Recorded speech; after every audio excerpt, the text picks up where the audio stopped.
చాలా ఇబ్బందిగా 18 ఉన్నారా? అవును సార్, 18 ఉన్నారు. మిగతా వాళ్ళకి ఉన్నాయా? 26 ఉన్నారు సార్. రండి బాబు, రండి. అక్కడ మెయిన్ అదే ప్రాబ్లం, జీవనాధారం మీద. ఏమో మెడికల్ క్యాంప్ చేశారా? పెట్టారు సార్ మార్నింగ్.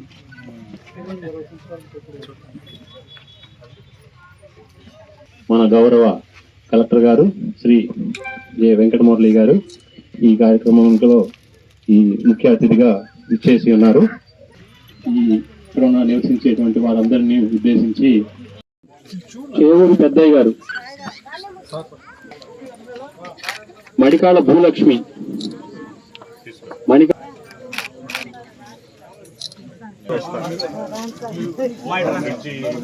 రాము వాళ్ళ అమ్మాయి రండి.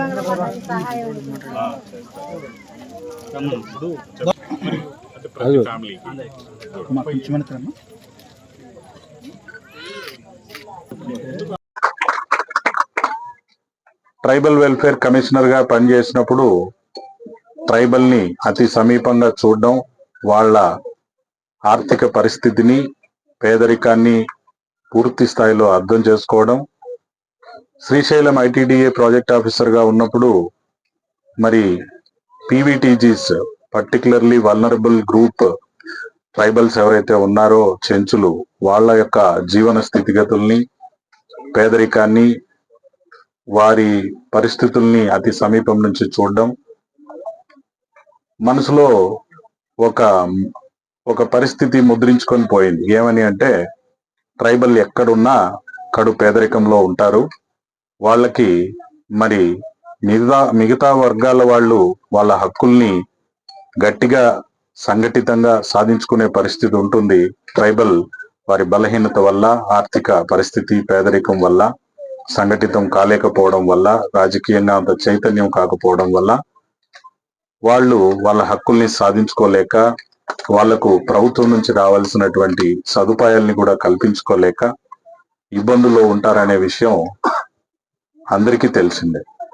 సో ఆ క్రమంలోనే వాళ్ళకి ప్రాధాన్యత ఇవ్వాలి అని చెప్పి మనం జిల్లా కలెక్టర్ గా వచ్చినప్పటి నుంచి కూడా నిర్ణయం చేసుకొని మనము వాళ్ళని ప్రత్యేకంగా ఒక చేయూతనివ్వాలి అనే ఆలోచనతో ముందుకెళ్లడం అనేది జరుగుతా ఉంది. ఆ క్రమంలోనే వచ్చిన వెంటనే ప్రపంచ ఆదివాసీ దినోత్సవం సందర్భంగా జిల్లాలో ఉన్న ట్రైబల్ నాయకుల్ని అందరినీ కూడా కూర్చోబెట్టి ట్రైబల్ సంబంధించిన సమస్యలన్నింటినీ కూడా తెలుసుకొని, ఆ తదుపరి 3-4 సార్లు జిల్లా స్థాయిలో జిల్లా అధికారులతో మీటింగ్ పెట్టి ఆ సమస్యలన్నీ ఎంతవరకు పరిష్కారం అయినాయి, ఎంతవరకు కాలేదని సమీక్షలు కూడా జరుపుకొని,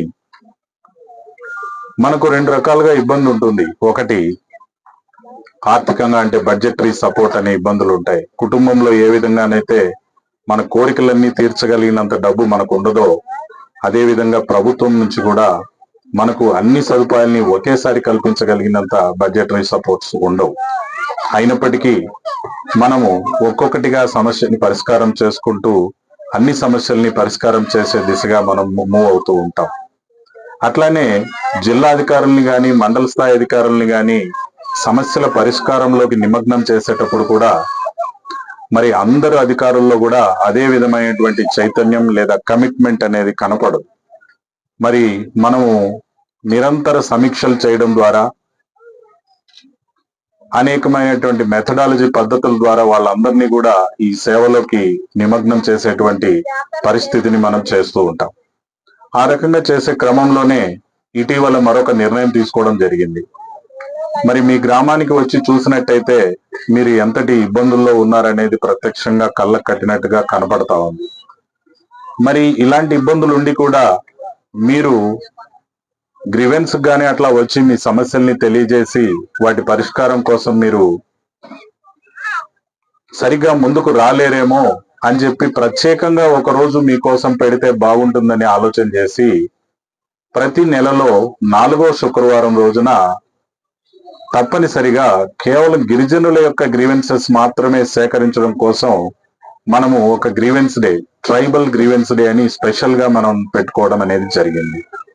అదే విధంగా ప్రతి 3వ శుక్రవారం రోజున, అంటే ప్రతి నెల 3వ శుక్రవారం రోజున వికలాంగులకు సంబంధించి, దివ్యాంగులకు సంబంధించినటువంటి స్పెషల్ గ్రీవెన్స్ డే అనేది కూడా పెట్టుకోవడం జరిగింది. గ్రీవెన్స్ డే పెట్టుకోవడం అంటేనే సమస్య పరిష్కారం అయిపోయినట్టు కాదు. సమస్యల పరిష్కారం అనే ఘట్టంలో మొదటి దశ ప్రారంభమైనట్టు. అంటే మరి మనం గ్రీవెన్సెస్ తీసుకుంటాం. గ్రీవెన్సెస్ తీసుకోవడం ద్వారా వాళ్ళల్లో ఒక భరోసాని లేదా ఒక ఆశని కల్పించాం. అది వ్యక్తిగతంగా ఉపయోగపడేదా, సామూహికంగా కమ్యూనిటీకి ఉపయోగపడేదా అని చూసుకొని దానికి కావాల్సినటువంటి అది ఫండ్స్ తో ముడిపడి ఉందా, ఫండ్స్ లేకుండా ఉందా అని కూడా చూసుకొని ప్రాధాన్యతలో పెట్టుకొని అనేక పనులున్న వాటిని పక్కకు పెట్టి దీన్ని అదే పనిగా మనము ముందుకు తీసుకొని వెళ్ళి మీకు మేలు చేయాలనేటువంటి ఉద్దేశంలో మాకు బాధ్యత పెరుగుతుంది.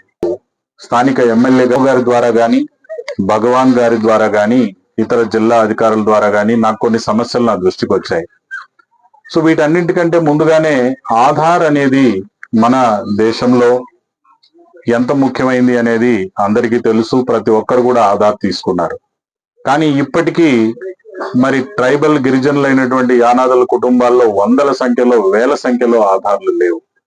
ఈ రోజున మన జిల్లాలో 75,000 గిరిజనులు ఉంటే నేను ఒక సర్వే చేపడితే సుమారు 4,000 మందికి ఆధార్ లేదని వచ్చింది. నేను ఆ ఫిగర్ తో ఇప్పటికీ ఏకీభవించట్లేదు. ఇంకా చాలా మంది ఉంటారని చెప్పి మళ్ళీ సర్వే చేపడతా ఉన్నాను. ఆ 4,000 మందిలో సుమారు 3,000 మందికి ఇప్పటికే ఆధార్ ఇవ్వడం జరిగింది. మిగిలినటువంటి మరో 1,000 మందికి ఒక వారం గడువు లోపలనే ఆధార్ ఇచ్చేదానికి